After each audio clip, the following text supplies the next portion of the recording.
Noong umaga ng July 30, 2026, humigit kumulang 50,000 na tao ang sapilitang pumasok sa isang lungsod ng Spain. Ang lungsod na yon ay Ceuta. Matatagpuan ito sa baybayin ng North Africa. Mga bakod, kamera at mga pulis na permanenteng nakatalaga sa border ang naghihiwalay dito sa Morocco. Ang Ceuta at ang isa pang lungsod ng Spain na tinatawag na Melilla ang bumubuo sa land border sa pagitan ng European Union at Africa. Hindi pa kailanman nakaranas ang Ceuta ng pagtawid na ganito kalaki. May mga lumangoy paikot sa mga konkretong harang marapit sa Tarajal Beach.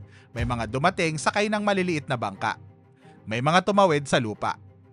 Ayon sa Interior Ministry ng Spain, humigit kumulang 50,000 na katao ang pumasok mula noong umaga ng Huwebes. Mas mataas pa ang bilang na iniulat ng lokal na pamahalaan ng Ceuta. Umabot umano ito sa 60,000. Nagpadala ang pamahalaan ng Spain ng mga sundalo sa lungsod. May mga namatay at patuloy na tumataas ang bilang habang mas marami pang bangkay ang natatagpuan sa dagat. Pagsapit ng August 1, umabot sa 67 ang opisyal na bilang ng nasawi. Kinabukasan, sinabi ng kinatawan ng pamahalaan ng Spain sa Ceuta na umakyat na ito sa hindi bababa sa 72. May mga nalunod, may iba namang naipit at nasawi sa matinding siksikan habang tumatawid sa breakwater. Pero may sumunod na impormasyon na lalong nagpalabo sa nangyari.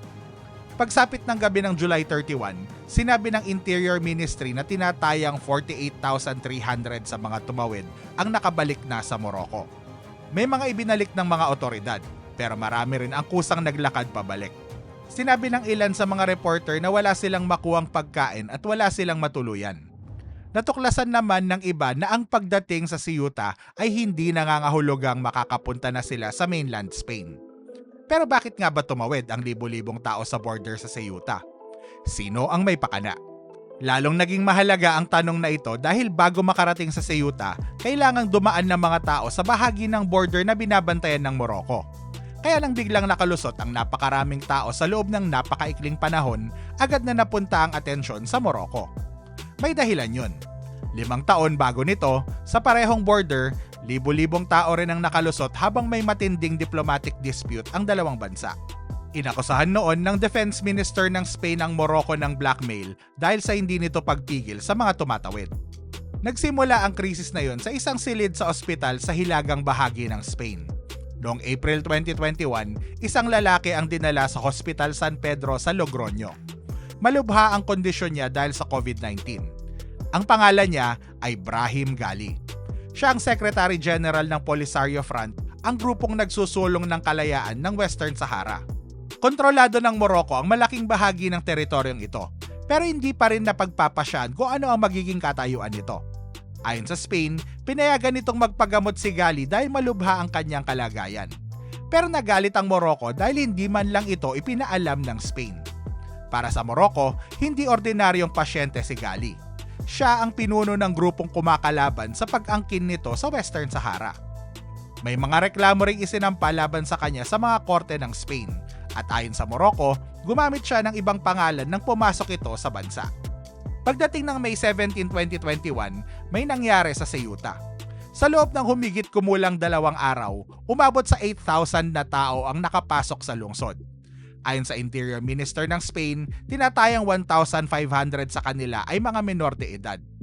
Nakita sa mga security video ang mga taong umaakyat sa border fence at lumalangoy paikot sa mga harang nang hindi pinipigilan ng mga otoridad ng Morocco. Nagpadala ang Spain ng mga sundalo. Tinawag ni Spanish Prime Minister Pedro Sanchez ang nangyari na isang seryosong krisis para sa Spain at sa buong Europa. Hindi rin itinago ng Morocco na may kaugnayan ito sa alitan ng dalawang bansa. Sinabi ng ambassador nito sa Spain na si Karima Benyaich na may mga aksyong may kaakibat na resulta at kailangang tanggapin ang mga resultang yon. Ang tanong sa kanya ay tungkol sa border, pero ang sagot niya ay bumalik sa lalaking nasa ospital. Sa loob ng ilang dekada, sinuportahan ng Spain ang paghahanap ng solusyon sa Western Sahara sa ilalim ng United Nations at hindi nito kinikilalang bahagi ng Morocco ang teritoryo. Pero noong March 2022, 10 buwan matapos ang krisis, sumulat si Pedro Sanchez kay Mohammed VI, hari ng Morocco at sinuportahan ng Spain ang autonomy proposal ng Morocco. Sa ilalim ng planong ito, magkakaroon ng sariling pamamahala ang Western Sahara pero mananatili itong bahagi ng Morocco. Malaking pagbabago yon sa dating posisyon ng Spain at nakatulong ito upang maibalik ang maayos na relasyon ng dalawang bansa. Hindi mapapatunayang ang pagtawid ng libo-libong mga tao sa Ceuta ang nagtulak sa Spain na baguhin ang posisyon nito. Pero pinapakita nito kung gaano kalaki ang maaaring maging problema para sa Spain kapag nawala ang kooperasyon ng Morocco. At ang paggamit ng maraming sibilyan upang gipitin ng Spain ay hindi bagong paraan para sa Morocco. Noong October 16, 1975, naglabas ang International Court of Justice ng advisory opinion tungkol sa Western Sahara. Ayon sa korte, may dating ugnayan sa pagitan ng Sultan ng Morocco at ilang tribong naninirahan sa teritoryo. Pero walang ebidensyang nagpapatunay na pag-aari ng Morocco ang Western Sahara. Nanatili ang karapatan ng mga Sahrawi, ang mga katutubong mamamayan doon, na sila mismo ang magpasya sa kinabukasan ng kanilang teritoryo. Noong araw ding yon, nag-anunsyo ang hari noon ng Morocco na si King Hassan II ng isang malawakang marcha. Noong November 6, 1975, humigit kumulang sa 350,000 sibilyang Moroccan ang tumawid patungo sa Spanish Sahara. Green March ang tawag sa pagkilos na ito. Wala silang dalang armas, mga bandila ng Morocco at mga kopya ng Quran ang dala nila. Kasabay nito, hiwalay na pumasok ang mga sundalo ng Morocco sa ilang bahagi ng teritoryo at nagsimula na rin ang armadong labanan sa pagitan ng Morocco at Polisario Front. May mga sundalo ang Spain sa Western Sahara. Pero noong panahong yun, naghihingalo na sa Madrid ang diktador na si Francisco Franco at nasa gitna ang bansa ng isang maselang pagbabago sa pamahalaan. Kaya nagpa siya itong wag utusan ng mga sundalo nito na paputokan ang daan-daan libong sibilyang walang armas. Noong November 14, 1975, nilagdaan ng Spain, Morocco at Mauritania ang Madrid Accords. Pumayag ang Spain na tapusin ang presensya nito sa Western Sahara at tuluyan itong umalis noong 1976. Pero hindi na pagpasyan ng kasunduang yon kung kanino talaga pag-aari ang teritoryo. Kinundina ng United Nations Security Council ang Green March at nanawagang alisin ng Morocco ang lahat ng sumali rito. Hanggang ngayon, nakalista pa rin sa United Nations ang Western Sahara bilang isang teritoryong hindi pa nakakapagsarili. Hindi ordinaryong migration ang Green March. Isa itong organisadong pagkilos ng mga sibilyan na pinlano ng pamahalaan ng Morocco upang baguhin ang desisyon ng Spain nang hindi kailangang dumaan sa isang karaniwang digmaan. Pinatutunayan nito na gumamit na noon ang Morocco ng malawakang pagtawid ng mga sibilyan bilang political pressure. Pero hindi nito pinatutunayang Morocco rin ang nagplano sa mga nangyari sa Ceuta nitong 2026. Sa Spain lang ba ginamit ang ganitong pamamaraan? Hindi. Noong May 23, 2021, gumamit ang mga otoridad ng Belarus ng peking bomb threat upang piliting lumapag sa Minsk ang isang pampasaherong eroplano. Pagkalapag, inaresto nito ang mamamahayag at kritiko ng pamahalaan na si Roman Protasevich. Tumugon ang European Union sa pamamagitan ng mga sanksyon. Pagkatapos nito, hayagang sinabi ni Belarusian President Alexander Lukashenko na hindi napipigilan ng kanyang bansa ang mga taong gustong tumawid patungo sa teritoryo ng European Union. Pero higit pa dito, unti-unting binuo ang isang sistema. Niluwagan ng Belarus ang pagpasok ng mga biyahero mula sa ilang bahagi ng Middle East. Nagbenta ang mga travel agency ng mga package papuntang Belarus at dinoble ng state airline na Belavia at ng iba pang mga airline ang mga flight na nag-uugnay sa Minsk at mga lungsod sa Middle East. Legal na dumating sa Belarus ang mga tao. Sumakay sila ng eroplano at may mga visa sila. Pero ayon sa European Union, marami sa kanila ang dinala o ginabayan ng mga otoridad ng Belarus patungo sa mga border ng Poland, Lithuania at Latvia. Pagsapit ng November 2021, libo-libong tao ang nagtipon sa mga kagubatan malapit sa mga border na yon sa kabila ng matinding lamig. Gumamit ang mga puwersa ng Poland ng tear gas at water cannon. Pagsapit ng katapusan ng buwan, nakapagtala ang mga humanitarian group ng hanggang 13 na pagkamatay na may kaugnayan sa krisis. Tinawag ni European Commission President Ursula von der Leyen ang ginawa ng Belarus na isang hybrid attack. Ibig sabihin, hindi ito direktang military attack kundi ibang paraan upang guluhin, pagastusin at gipitin ang kalabang bansa. Itinangke ni Lukashenko na hinikayat ng kanyang pamahalaan ng mga tao na pumunta sa Belarus. Pero dalawang bagay ang mahalagang tandaan. Una, nauna ang political dispute bago dumami ang mga tumatawid. At hayagang sinabi ni Lukashenko na titigil ang Belarus sa pagpigil sa kanila. Ikalawa, Nabawasan ang daloy nang simulang isara ng ibang mga bansa at airline ang mga rutang ginagamit upang makarating sa Belarus. Pinagbawalan ng Turkey ang mga mamamayan ng Iraq, Syria at Yemen na sumakay sa mga flight mula sa airport nito patungong Belarus at nagpadala ang Iraq ng mga eroplano upang maiuwi ang mga mamamayan nitong na-stranded. Tumugon ang Poland sa pamamagitan ng pagtatayo ng steel wall sa border nito sa Belarus. Natapos ito noong June 2022. 5.5 meters ang taas at 186 kilometers ang haba. Pero hindi natapos sa pader ang pressure sa border. Noong May 2024, inanunsyo ng Poland ang isang programang tinatawag na East Shield. Halos 2.5 billion US dollars ang inilaan nito upang palakasin ang mga border ng bansa sa Belarus at Russia. Hindi lamang dahil sa migration ginawa ang programang ito, pero naging bahagi ang krisis sa border ng isang mas malawak na tunggalian sa seguridad. Pagkaraan ng 10 araw noong May 28, 2024, nagbabantay sa harang ang 21 anyos na sundalong Polish na si Mateusz Sajtek. Mula sa kabilang panig ng border, may isang taong nagpasok ng kutsilyo sa pagitan ng mga bakal at sinaksak siya sa dibdib. Namatay si Sajtek noong June 6, 2024. Pagkatapos nito, inutusan ang lahat ng puwersang nakatalaga sa border na magdala ng baril, ibinalik ang buffer zone at pinalawak ang proteksyong legal para sa mga sundalo at border guard na gumagamit ng armas sa ilang partikular na sitwasyon. Humarap naman ang Belarus sa mga sanksyon at lalo itong nahiwalay sa ibang mga bansa. Kaya may kapalit ang operasyon para sa dalawang panig.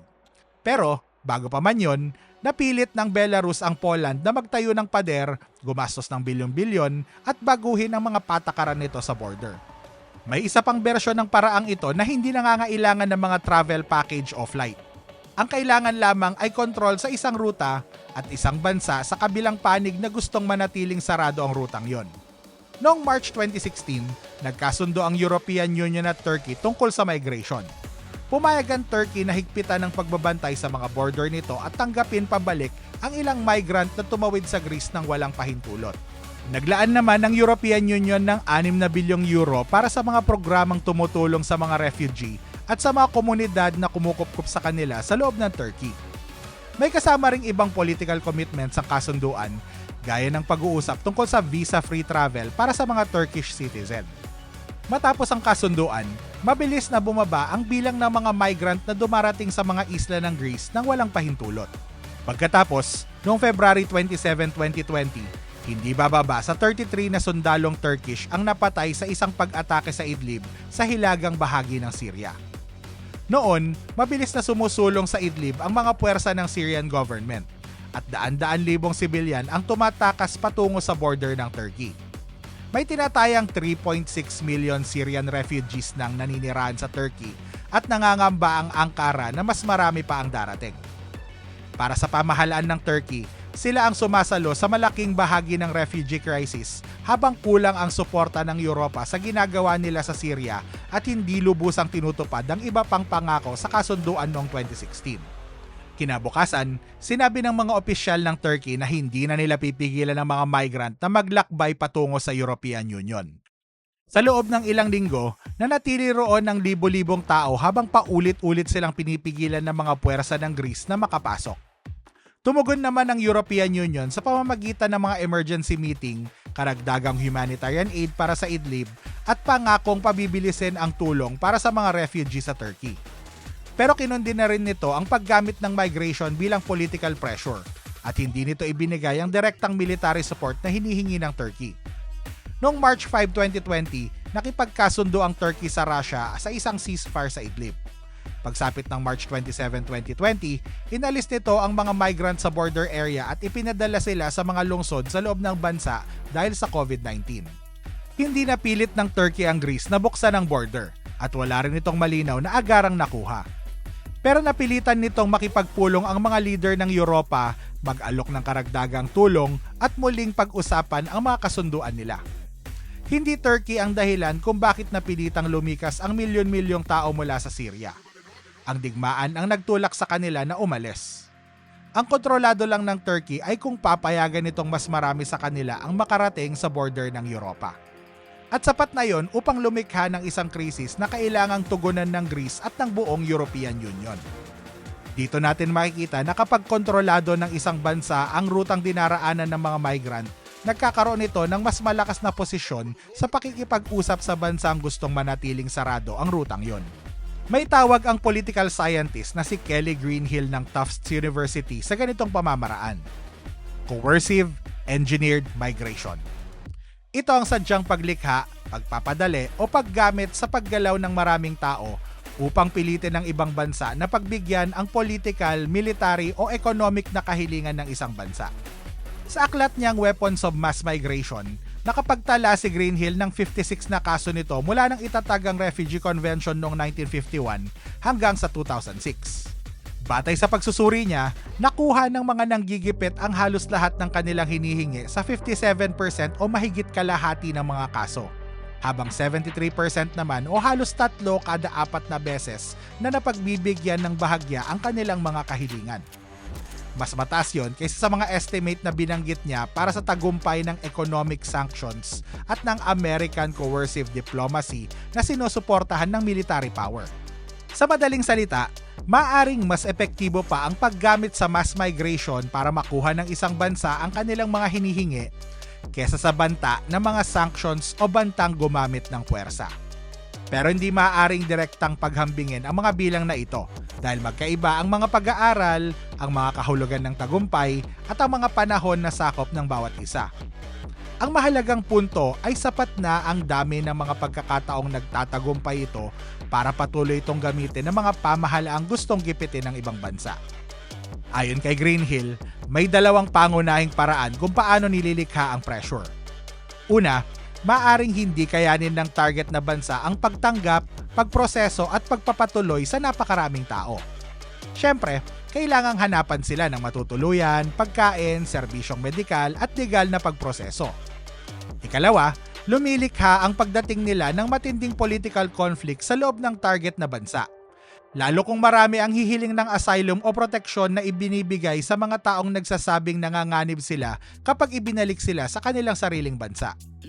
Kapag ipinangako kasi ng isang pamahalaan sa batas na susuriin nito ang mga asylum claim, hindi nito maaaring basta balewalain ang lahat ng dumarating.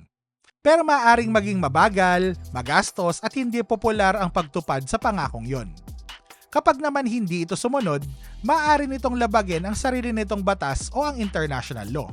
Kaya naiipit ang pamahalaan sa pagitan ng mga humihiling na sundin ang batas at ng mga gustong isara agad ang border. Habang nililimitahan ng korte ang maaari nitong gawin at binabatikos ito ng mga opposition party mula sa magkasalungat na panig. Sa border nakikita ang pressure, pero kadalasan, ang tunay na target ay ang alitang nalilikha nito sa loob ng bansa. Dahil dito, maaaring maging mas epektibo ang parang ito laban sa mga pamahalaang nililimitahan ng batas, humanitarian commitments at hati-hating opinyon ng publiko. At napansin ito ng Europa. Sa panahon ng krisis sa Belarus, nagdeklara ang Latvia ng state of emergency sa border nito at pinahintulutan nitong pabalikin ang mga taong tumawid ng walang pahintulot. Noong 2023, nagpasa naman ang Lithuania ng batas na nagpapahintulot sa mga border guard na pabalikin ang mga tumatawid sa loob ng 5 kilometro mula sa border kapag may idineklarang emergency. Noong July 2024, nagpasa ang Finland ng isang pansamantalang batas na sa limitadong mga sitwasyon ay maaaring magpahintulot na hindi tanggapin ang mga asylum application sa isang bahagi ng border nito sa Russia. Ayon sa Finland, sadyang dinadala ng Russia ang mga migrant patungo sa border nito upang gipitin ang bansa. Itinanggi ito ng Russia. Sumunod ang Poland. Noong February 21, 2025, nagpasa ang mababang kapulungan ng parliament nito ng batas na nagpapahintulot sa pamahalaan na ihinto ang pagtanggap ng mga application para sa asylum at iba pang international protection sa loob ng hanggang 60 araw. Maaari itong gawin kapag napagpasyahan ng pamahalaan na ginagamit ng ibang bansa ang migration bilang political pressure at seryoso nang nanganganib ang seguridad ng bansa o ng publiko. Ayon sa United Nations Refugee Agency, labag sa international law ang batas. Nagbigay rin ng seryosong legal objection ang sariling Human Rights Commissioner ng Poland. Pero sinuportahan pa rin ito ng karamihan sa mga governing coalition at ng malaking bahagi ng oposisyon. At ito ang bahaging nananatili kahit matapos ang bawat krisis. Hindi naman nakuha ng Belarus ang teritoryo ng Poland dahil sa nangyari sa border. Hindi rin ibinigay ng Spain sa Morocco ang Ceuta matapos ang krisis noong 2021. At gaya ng nakita natin, hindi simpleng bayad lamang ang kasunduan ng European Union at Turkey. Pero may isang pangmatagalang resulta na makikita sa mismong mga batas ng Europa. Matapos makita ng ilang bansa na maaaring gamitin laban sa kanila ang kanilang asylum system, hinigpitan nila ang paraan ng pagpasok at paghingi ng proteksyon. Ito ang pinagkaiba ng paraang ito sa maraming ordinaryong banta. Kahit tumanggi ang target na bansa na ibigay ang eksaktong hinihingi ng nanggigipit dito, maaari pa rin itong mapilit ang target na gumastos, maghigpit at isuko ang ilan sa sarili nitong mga proteksyon.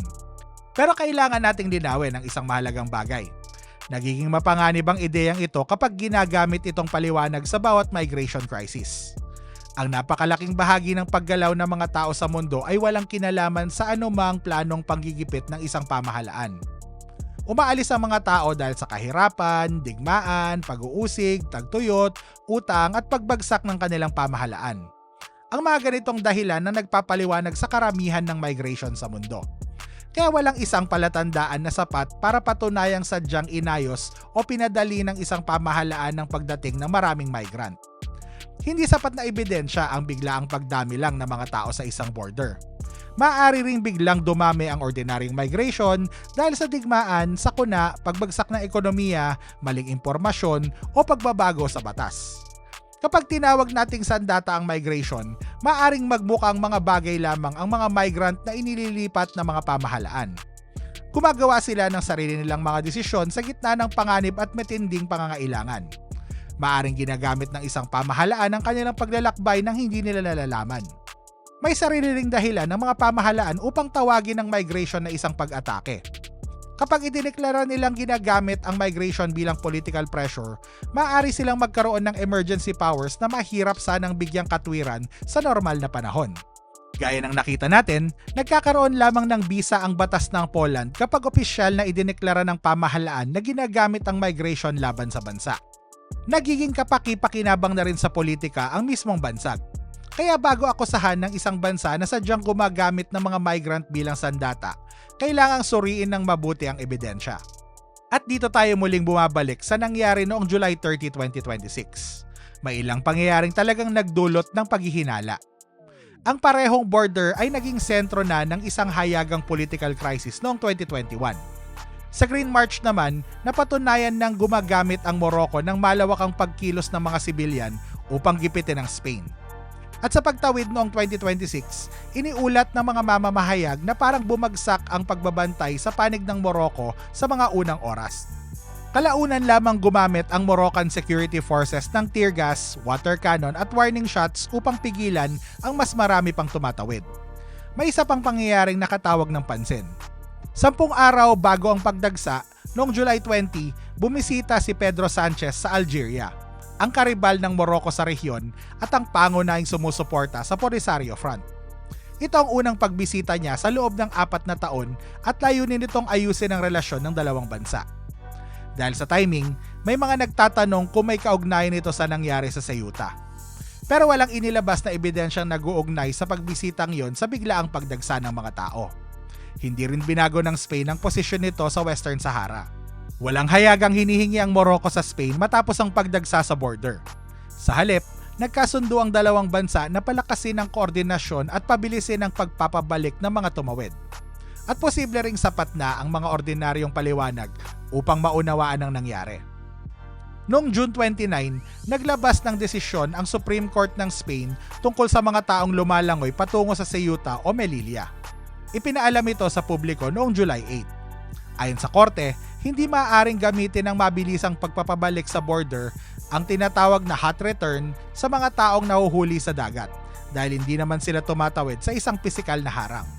Kailangan dumaan sila sa karaniwang proseso ng pagpapabalik kasama ang individual na desisyon at access sa abogado. Hindi sinabi ng korte na meron silang otomatikong karapatang manatili sa Spain. Maaari pa rin silang ibalik matapos sundin ang kinakailangang proseso. Pero tila binago ang kahulugan ng desisyon sa mga kumalat na post sa social media at sa mga impormasyong ibinibigay ng mga smuggler. Pinalabas itong parang pangako na hindi na maibabalik ang sino mang makakarating sa Ceuta sa pamamagitan ng dagat. Ayon kay Sanchez, kumalat ang maling interpretasyong ito sa mga network ng human trafficking bago ang pagdagsa. May isa pang patakaran ng Spain na maaaring nagdulot ng kalituhan. Kakatapos lamang ng isang espesyal na programa para bigyan ng legal na residency ang mga undocumented migrant na matagal nang naninirahan sa bansa. Para maging kwalipikado, kailangang nasa Spain na sila bago ang January 1, 2026 at matugunan ng iba pa ang mga kondisyon. Nagsara ang application noong June 30 at umabot ito sa mahigit 1.17 million. Mahigit doble sa unang inaasahan ng pamahalaan. Hindi kwalipikado ang mga dumating sa Ceuta noong July 30. Pero maaaring hindi malinaw ang pagkakaibang yon sa mga taong nakakita lamang ng mga fake news online. Mataas din ang kawalan ng trabaho sa mga kabataang Moroccan. Mahigit 37% sa mga nasa edad 15 hanggang 24. At may pinansyal na interes sa mga smuggler na kumbinsihin ng mga tao na posible at ligtas ang pagtawid. Itinanggi ng Morocco na ito ang nagplano sa pagdagsa. Sinabi ni Karima Benyaic na nangyari ang pagtawid laban sa kagustuhan ng pamahalaan ng Morocco at umaasa raw itong babalik ang mga tumawid. May kapalit din ang paggamit ng migration bilang pressure. Hindi ito palaging nagtatagumpay, maaari itong humantong sa mga sanksyon at maaari rin itong mawalan ng kontrol at magdulot ng mapanganib na problema sa mismong bansang gumagamit nito. Pero sapat na ang dami ng mga pagkakataong naging epektibo ito upang patuloy itong maging kaakit-akit sa mga pamahalaang naghanap ng paraan upang magkaroon ng leverage ng hindi gumagamit ng karaniwang digmaan. Like and subscribe.